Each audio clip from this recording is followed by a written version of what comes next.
This is Dave Monk, your Prairie Monk, WEFT, Champaign, 90.1 on your FM dial. And Dave on the board. And Dave on the board. And it's fundraising time for WEFT. We're privileged to have this opportunity to talk to you. And it's not always easy to fund talk programs, but we would hope that you could give a little help here. We're not only on radio, we're on TV, and we're on YouTube, and every once in a while on Facebook and Twitter. So we're trying to get our word around, and WEFT has been tremendously helpful. So I'll leave to Dave to say a few words about this because he's station manager, and he's had interesting things happening this week, including an art show. So we've been doing what we can to participate in the community this last week. As Dave pointed out, the Boneyard Arts Festival was in Champaign and Urbana for the last 2 days, and we were really fortunate to make an arrangement to have a young woman feature her art here at the station, and it was very, very cool the way she actually worked her art into, yes. The what we have. She had one direct light that she used with her visuals, and it worked really well going through the glass of going into the back studio. This is another way then we can contribute to this community. It's not just you can turn on the radio, it's you can come to the station. We'll find something interesting and have a presentation for you here at the station. It's been a very, unfortunately, quiet pledge drive up to this point. We were hoping to make $25,000 by the end of this coming Friday. We are a little bit beyond the $10,000 mark. We had a little bit of a surge last night. The Grateful Dead fans came out in force, and we picked up on the order of $500 during the Grateful Dead hour. But other than that, it's been really, really quiet. And I have to say, this show usually has a fair amount more in the way of listeners calling in. Now, I would love to say, so call right this very minute, but of course, every single person at the station is here in the booth right now. But if you would very kindly, be patient and call at noon to make a pledge at WEFT, we really do need your support. The $25,000 is actually less than we probably should be asking for because we need to go 6 months on that money, and federal money is likely to be curtailed. We're likely to get less, not more, from the federal government. So if you're out there, be prepared. As soon as we have more people available, someone who can actually go take your call, we'll let you know, and we would need you, seriously need you to make that call and make a pledge. We pretty much have to keep going until we hit that $25,000. I dread thinking how long that might actually mean. We need to keep squeezing that's a potato to try to get that, the turnip. Yes. And so, this is Dave Monk, Prairie Monk, WEFT, Champaign, 90.1 on your FM dial. And it's spring. Spring is sprung, and I've got little violas out there and a few more plants to plant, and we're hoping that the temperature doesn't go down to freezing again. But we have had an interesting week. After the program last week, I went to Packer Awards. That was very nice. Packer gives awards, and it was giving awards in a church that is the Disciples not the Disciple Foundation. It used to be the Congregational Church. Early on, organizers in Champaign-Urbana settled near the railroad line. When the university came in and took over, they tended to move to where the university would be. Even had a seminary there, thinking that it would be a major event, which didn't work out, but the building became the first part of the union, part of the university. And so the venue for the Packer meeting was interesting in that this is a church that used to be in Champaign, but the Congregationalists and the Unitarians and people from the East that belong to these two fairly free-floating groups could have a lot to do with the university. And so some of the names that you read there are so related. We said goodbye to Mark Rubel next door to us. He's going off to Nashville and to teaching there, and they left town. So we say goodbye to Mark and Nancy. Mark has been a powerhouse with Captain Rats and the Blind Riverts, and he will probably be back to fulfill commitments with that band. And I think he's pretty excited about what he's doing in Tennessee. The new owner of the building has come in and is going to retain some of Mark's organization of the studio as a sound place, and probably will do recording as well as musical work. So we watched the baby grand go out and the baby grand come back in, and so that is in process. We had an appointment with Ameren. Last week I talked about Ameren and trees and what we might face with the possibility of a fairly dramatic situation. It didn't turn out that way. We met with two young people who understood what we were doing, and they will give us time to put a ribbon around certain species that shrub species, but are not going to violate the power lines.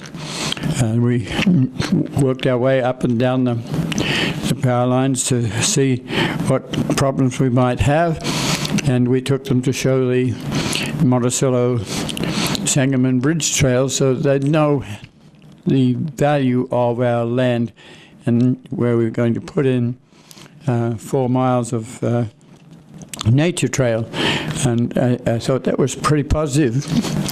In the process, we were at Armenia. We met at Armenia. For those of you who do not know, Armenia is a small community just between Monticello and Cisco. It's on the old railroad bed that goes round to Decatur, and we'll hold conversation of that till I just run through some of the other things that we've been involved in. But that's a sort of 2/3 day event, and I took probably 100 photographs there to talk to the administration about that site as a historic site. Samuel Allerton, who was the father of the person who put in the Allerton House, was a Civil War person, and he provided the troops with meat in the form of hogs, and put in cattle yards and hog yards, and did a lot. So we'll talk about that later if we have time.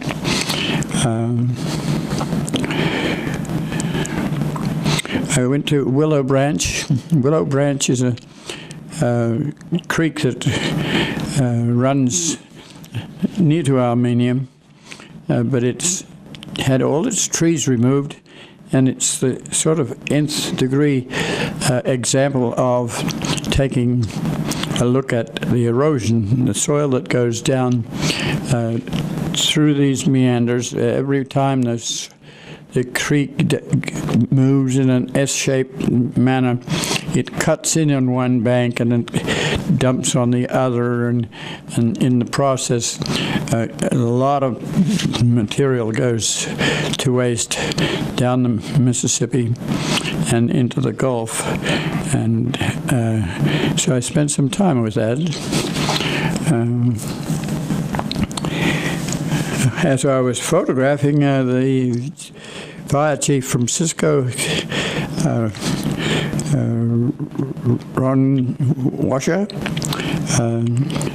stopped me and said that they like what we're doing, and they would be overjoyed to help us burn the corridor. That's always very helpful because they can come with a big truck with a cherry on it, and traffic that moves fast doesn't obey small sandwich boards. It does obey a fire truck with a cherry on it. And the fire truck is big enough that it's going to be something that you see. Then Ron Sleater came by, and we went to Rantoul and herbicided the teasel. We've been at it for a number of years. We have a 9-acre prairie there, and Ron has been very persistent. He's the one that does the spraying, and we managed to get rid of most of the teasel. So it's difficult to do because there's acres of teasel in adjacent fields, and there's always the possibility of it coming back. But teasel is a rather noxious weed that has a big rosette, and that big rosette can take out your prairie in no time. The prairie itself is on gravel, and it doesn't seem to attract the teasel, which has gotten to be a farm weed too, and likes fertilizer, likes moist soil, likes soft soil. So we think that there's a portion of our prairie that has been attempted at farming, and so the soil there is softer and disturbed and fertilized some. So we think that we'll overseed that, and we have done that before, but we've had accidental herbiciding in a more broad-based manner, and that's disturbed that area again. So we think we'll plant there and roll the surface, because prairie seed can handle a hard surface, whereas farm weeds and farm crops need a softer background and a more fertile background and a more moist background. So we worked there for half day, and then I went to see the Forest Preserve, which has been working on the 24 miles to Danville, and they have a brochure out and actually have included Heartland Pathways as one of the progenitors of this trail, or the progenitor of this trail. And that's pleasing to know that it's understood that we've spent a fair bit of time and energy in putting that into action. It's now, we went to CCDC, and it's now owned by the Forest Preserve in Champaign County and the Vermilion County Conservation District in Vermilion County, and there has been $600,000 from each of those groups, and state money $200,000. So we have a start. There will be, first of all, planning, and so we discussed some of the early photographs that are historic for that line and when it was taken out, and what has happened along the line. And there's little things like crossbars that make a rail trail interesting and reminds people that there is such a thing as a crossing road and cross arms, and we'd like to be able to find and keep those sorts of things.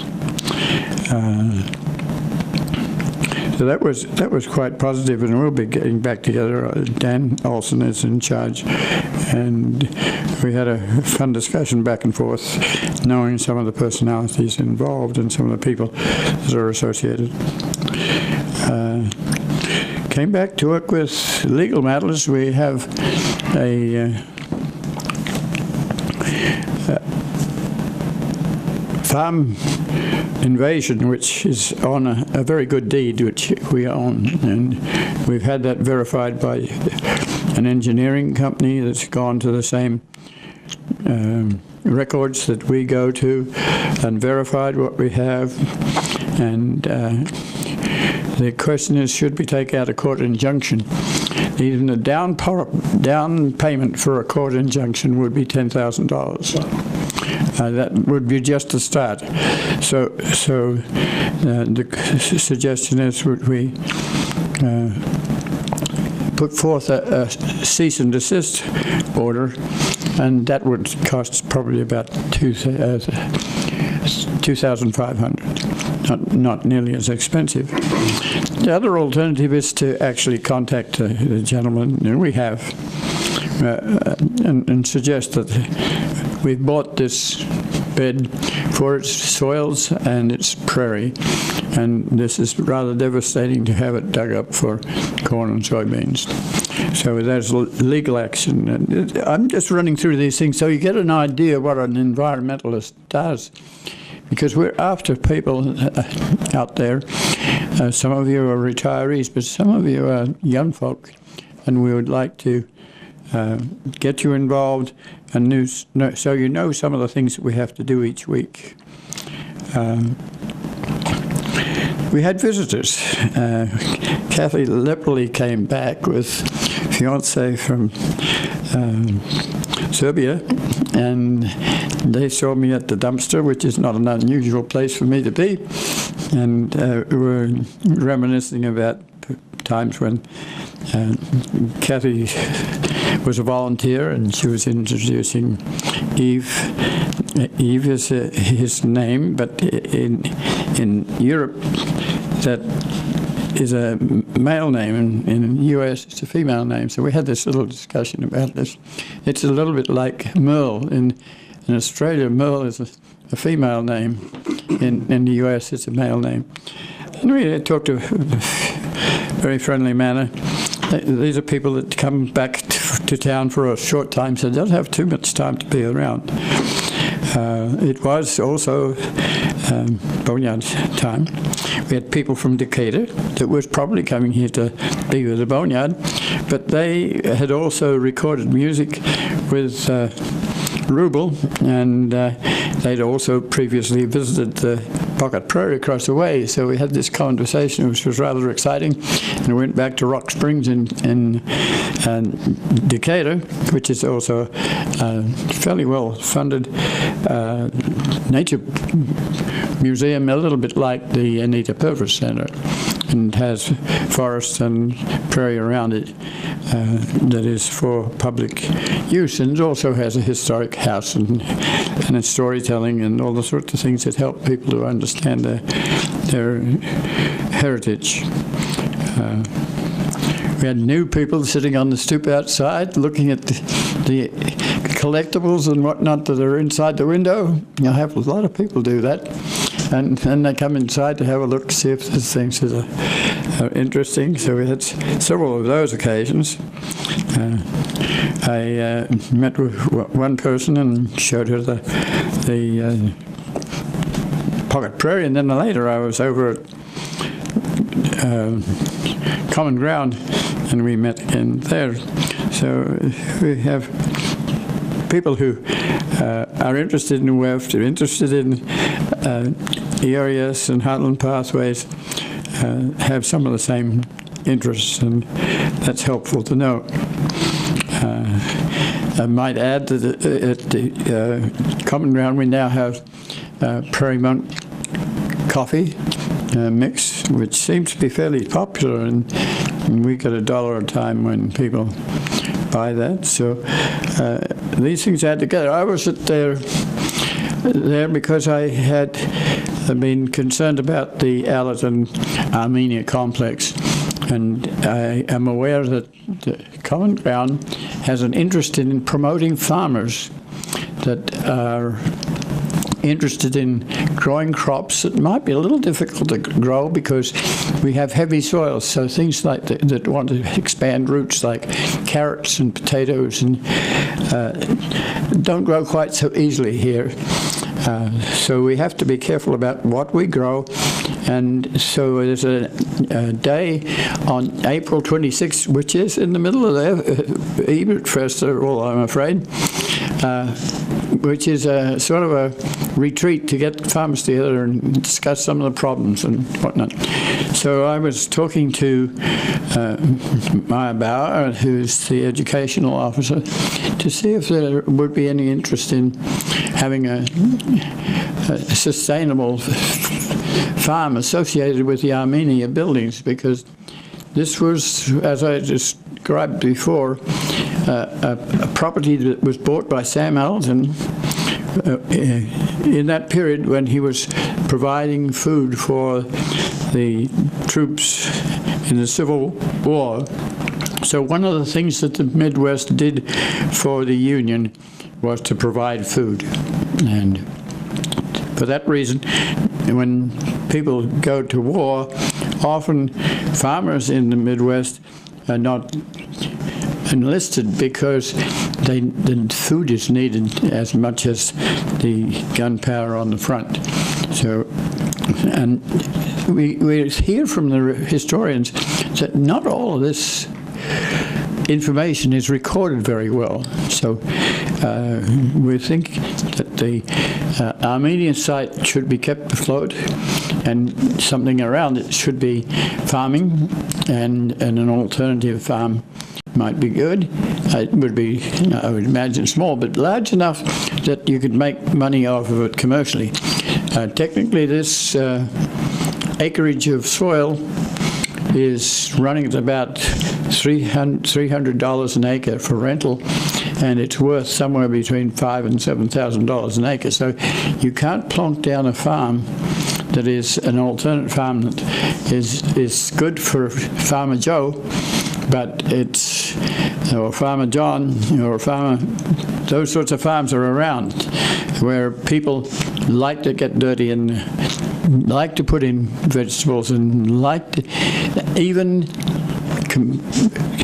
encourage the process by paying more for their vegetables than they would normally pay outside, but they're fresh, and they would also go to the extent of buying land for this sort of purpose. So we're just making suggestions and hope that something will happen around the farm complex with its buildings, with its farm equipment, with its already established electrical fittings, and a house which will perhaps come down.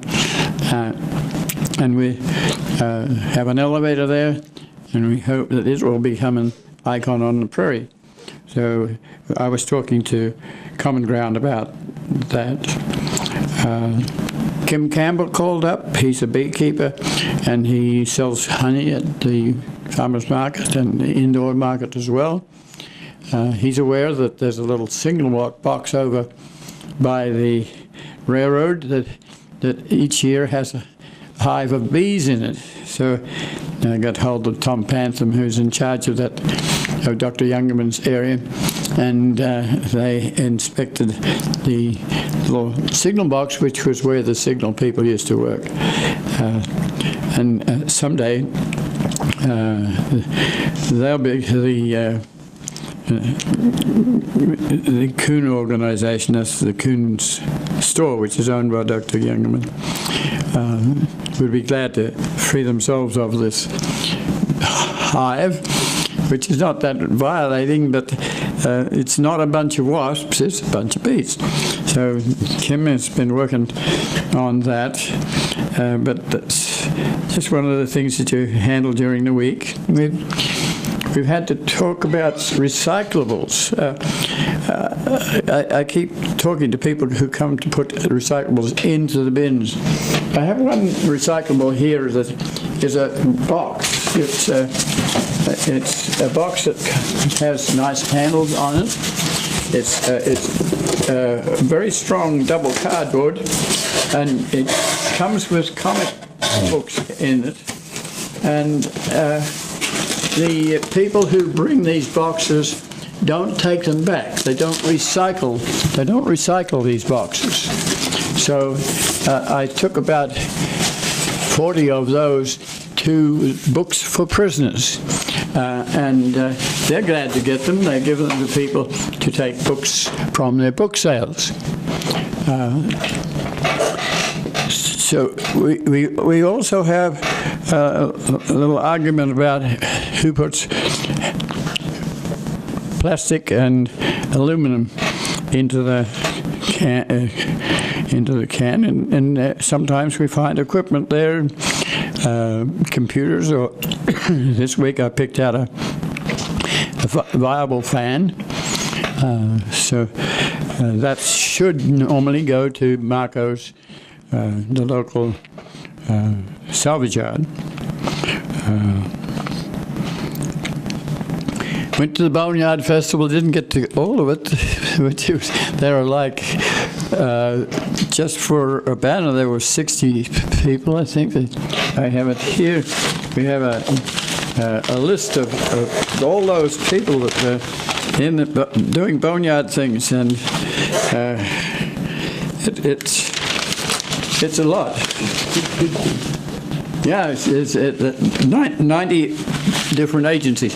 And folks, it's still on today. It's available for those people who are out of town, like Homer, St. Joe, other places.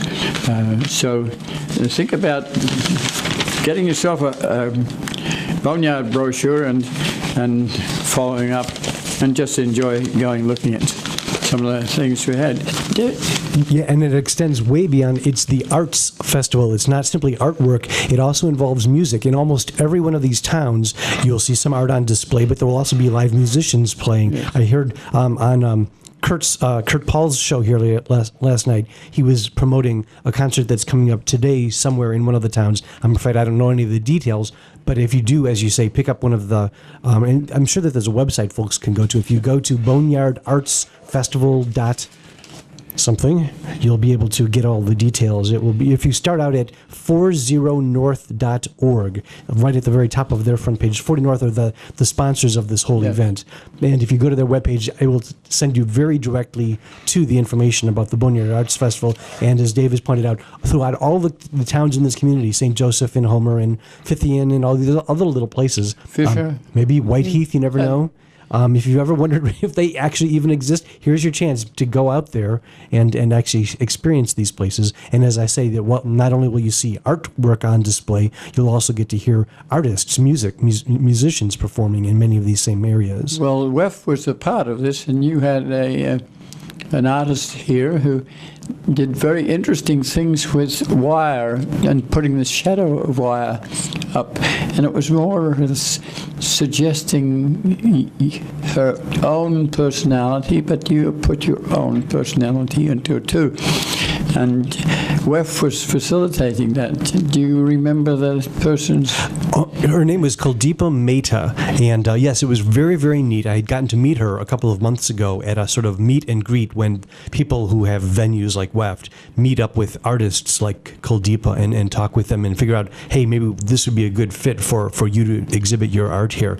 And yes, it was very, very cool. We turned off the lights in the Great Hall, and she brought in her own smaller lights to actually illuminate her pieces. And what they often were wires bent into profiles, or either profiles of people, or in some cases simply just interesting looking shapes. And then she would actually shine a light through that onto a piece of white paper behind it.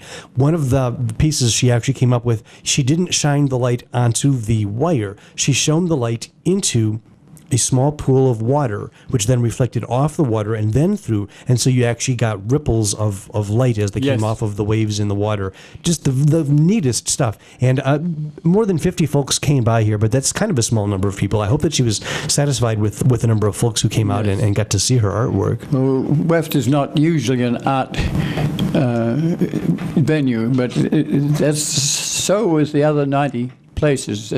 Sometimes a small amount of art, but very interesting. Well, and I was thinking about it. I'm hoping that next year she'll get to exhibit again, maybe somewhere more in the main drag, and we'll again find somebody who's brand new. This, I think, was her first exhibit, and find somebody brand new, and we'll be the perfect size for somebody just getting their start exhibiting their stuff. She had a light that was on the second studio that shone, and you could see it in several layers. I thought that was pretty. Yes, I had to stop myself from talking about that one. What folks may not know is, okay, we have windows here so that you can see out of the studio. The problem is, with a single pane of glass, if somebody's on the other side talking, it's going to make that glass reverberate, and you'll just hear it right through into the studio. So all of our windows here are double glass, and there's a fair amount of air in between them. People that may have double panes at home also, they're still fairly close together, and there are inches in between the inner and the outer piece of glass. So she worked that to her advantage by having one of these pieces of hers that involved a light shining through the light shade. It was a paper light shade that she had poked a shape out into, and she put it by our rear studio window so that as you looked through the window, you could see two reflections of her of that light that was turned on. It was just the coolest thing. And at some point I realized that if I looked off to the side from her piece, I could see my own face next to the face that she had punched into her the shade of her lamp. Just the coolest thing. And again, I'm sorry that it's over now. I believe we have photos of them. As I get my hands on them, we'll go to WEFT's Facebook page. I will make sure and have pictures of this so that if you couldn't be here in person, you can at least see a little bit. It was a windy day. It was not an easy day for sandwich boards with notifications that you were inside with it. I went to the cinema theater, and Jackson is there. He's Preston Jackson, and he's been head of sculpture department in School of the Art Institute in Chicago. He's a Peoria person, and he has a very fine exhibit at cinema, and I think that was part of the Boneyard, but it is also a continuing exhibit. I went to a tango. When you get together, there are probably about 8 instruments, mainly string instruments, violins and cellos and whatnot. And I thought that was rather wonderful. I sat there for a while and thoroughly enjoyed their music. So there were other venues too, and there were open air things that were quite an attempt to bring Champaign-Urbana into contact with the art world, and we have wonderful artists here. Sometimes they don't get a lot of expression because everyone has got their own thing. There's a lot of people, and you have credit and you have a lot of resources, so it doesn't hurt to get them together sometime just to make sure that they don't get left out. I went to the idea store. I took a lot of envelopes. We get envelopes from the industry that are paper on the outside and bubble plastic on the inside. And no matter how hard you work, you cannot get those recycled, so they have to go to garbage. It's a little bit like working with the cardboard boxes.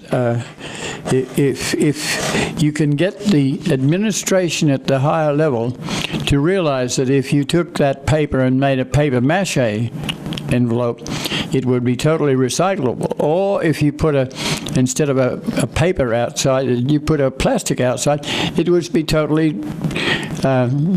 recyclable as plastic. And we do have those sorts of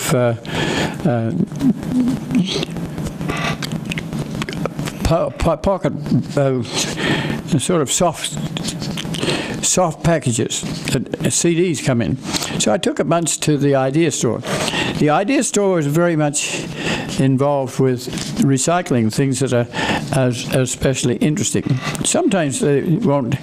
They don't take furniture, and they don't take a lot of things that are carried by the like of the Habitat for Humanity or Salvation Army. They try to sort out what each group can do. Packer does quite a few things. And sometimes Packer will take things, but they'll take them on to Habitat for Humanity. Well, we'll see how the package materials go. It may be that if you select a package that doesn't have a lot of writing all over it, you can put a label on it and you can reuse it. And sometimes when we start to save things, then you teach others that they can actually save something like a jute bag, and all of a sudden, what you are taking to the idea store, you don't have anymore because the use has been realized. They don't have to throw this out. So we had neat little boxes from opticians that sold very well at the idea store. But it's reminded people that they can also use those boxes, and so that is no more. But we work at that. The idea store is behind Champaign-Urbana School Foundation. So last night they had an award and a fundraising dinner. A lot of it is supported from money that comes from the idea store. Gail Ross has been a powerhouse there, and they were giving awards to people. I sat with Laurel Plushing, Mayor of Urbana, and a number of attorneys, Weber and Thies and Van Ness, from legal people in Urbana, and we had things to talk about, including how we go about trying to get a farmer off our corridor in the Weldon area.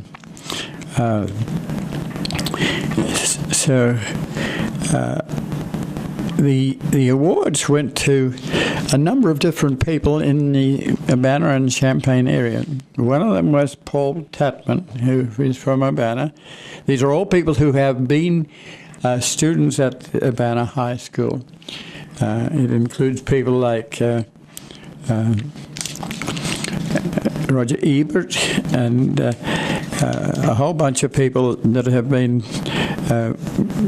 each year elevated to awards at the foundation level. So there's a bunch of foundation people working on this, and they did very well. I thought probably was 24 tables, and if you only had 8 people to a table, that is a lot of people. And so Paul Tatman was awarded because he had put together an industry, and he had teachers that taught him how to do things with his hands and how to.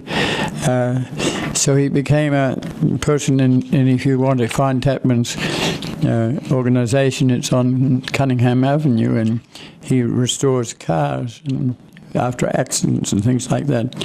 But he's had a heavy hand in helping with Parkland College, a small, that sort of industry at Parkland. And so he got an award for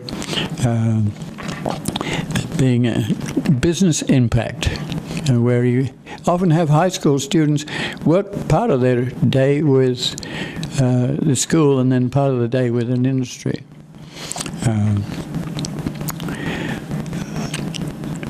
So the next person was Mark Shagnon. Mark Shagnon is a person who worked with students, or works with students as an advisor, and has had a lot to do with encouraging people to do interesting things. And Mark has a couple of brothers, and Mark's father, or their father, has passed just recently, but Stan Shagnon was a climatologist, a geographer. He had a love for railroads. I find out that from Mark that the water tower was of interest to him, and we have a silkscreen print of the water tower when it was intact. So we discussed that a little bit. Actually, they have Mark has 2 monkey prints up in his house, and one of them is the water tower. I walked out, and then later I came back and I talked to one of the brothers and said, if you're interested, that general area in the old railroad station area, things are happening, and you might want to encourage the facsimile of the water tower to go back, because it is an icon for Champaign. And so we talked about that some. Then there was Bavia Wagner. It used to be Carol Hartstone, and the reason why I got there in the first place is I was reading the paper, and she was listing some of the things that she has done in school. She was very much encouraged by a teacher to do environmental things, and she actually came to our reading the landscape class and learned about prairie. There was she and an associate student in the high school, but very knowledgeable, very interested, and she's gone on to work with Laos and Cambodia and Vietnam and a whole bunch of things there that she's done, and she has a foundation and we'll have her on the radio before she goes back. But she's taken people that are homeless or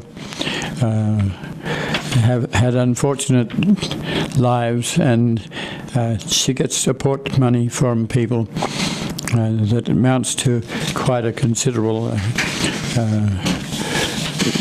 background to improving the lives of people, giving them education, letting them get to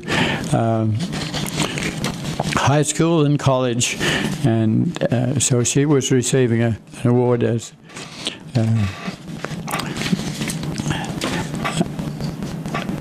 And I think each one of these people spoke, and they gave students a chance to hear what has encouraged adults and to give them some confidence to be able to do interesting things, to think big things sometimes. So the last person was a guy named Wicks, who's done a lot with electronics. And he had 12 points. He wanted to say, give high school students the chance to think and dream and do their own thing. And he is quite funny in the way he did this. He wasn't necessarily claiming to be the world's greatest speaker. He says sometimes you are a loner. You're doing interesting things, and so I found that interesting. And I had students that have been given awards locally to stand and be recognized. And so overall, I thought that was good. Now, I want to go back. I've got a few minutes, and I want to say that we're concerned about Allerton Park and the Armenia Park, part of Allerton. It really is our heritage. This was donated to the university, and it's being touted as the seventh wonder of Illinois. And so how do you keep it as a seventh wonder? Mr. Allerton Sr., as we've explained, but it doesn't hurt to remind people that this is not just a historic place for the Allerton family here and in Hawaii, where they retreated there, and there's a retreat there that's quite famous. But this is more than that. This is the history of Sam Allerton, who bought and sold hogs for food for the Civil War. And that led him to create yards in Chicago area, in Pittsburgh, or other places to the east where the battles were. And he did a lot of work. He was just happened to be on the right place at the right time with the right ability to put these things together, and created a thing which has a background in agriculture. And so this is an agricultural historical monument, not just an Allerton monument. And I want to remind people of that. So how do we get this message? We found out from working with the Ameren people. We went to see the building, which we have had an interest in for a long time. Let me start by saying, letting you know where this is. Let me dream my way through some pictures. First of all, we're going to go to Google Earth. And we're going to start at Monticello, on the west side of Monticello, and we're going to travel along the railroad line towards Cisco. You can overshoot. I mean, you can go to Cisco, and okay, then you focus in, and you focus in on Armenia. It's near to Willow Branch Creek, which I mentioned is heavily eroded. There's a little farm plot that would be independent from the rest of the Allerton support farms. It could be, I'd guess, perhaps 30 or 40 acres, and part of that perhaps could be helping to preserve the dignity of the history. So we're focusing in on the site, and there's an elevator. It's an old wooden elevator, which has been added to with 4 concrete elevators, and it was working till about 5 years ago. So you know that it's a functional elevator. It's also the icon of the prairie. If you are up in a plain and you're looking down on Illinois, you will see the Jeffersonian Platte, which is north, south, east, and west, and you'll see the railroad lines going through perhaps several miles away from each other, so that anyone would not be more than about 8 miles from an elevator. And you can see them dotted on the landscape. If you're low and you've lost your way, you look for an elevator. These are the things that people go away from here and come back, and their hair stands on end. This is their home. And thank you. So we want to retain that elevator. It's not an easy icon to preserve. It's not ADA accessible except on the ground floor.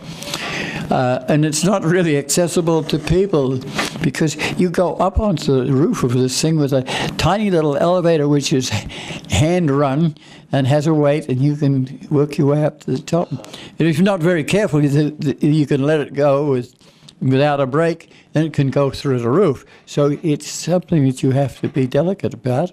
It has weighing machinery.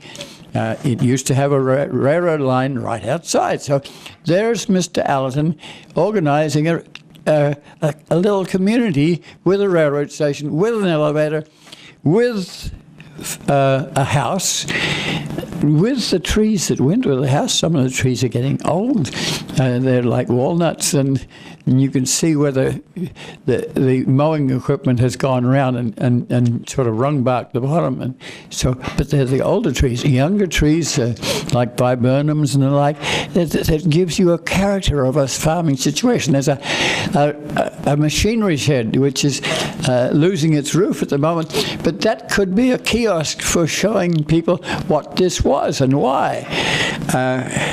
And there are a dozen farm commodity bins, which probably hold about 3,000 gallons of water, but the equivalent of grain in a day, when they had more grain than they knew how to survive. Actually, the GMO area has so increased the yield of corn that Monticello is putting in another elevator.